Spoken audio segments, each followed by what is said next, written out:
Hey guys, I'm Scott, and I hope you're having a great day, and many thanks to all of you who have subscribed to my channel.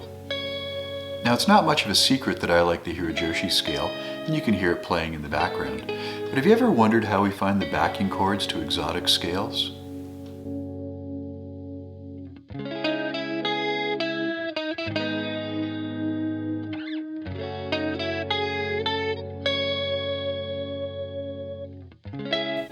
Now, the simplest approach is just to see if there's a pentatonic scale that has a very similar form to the exotic scale you're interested in, and just steal the chords from that.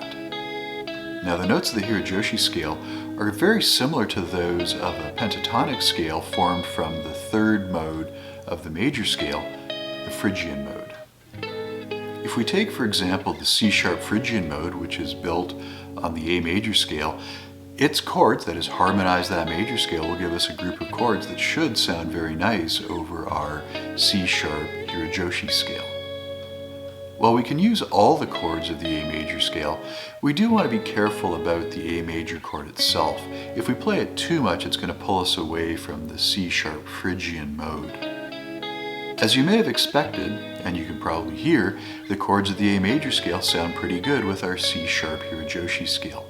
And we can apply this same technique whatever the key is that we're trying to work in.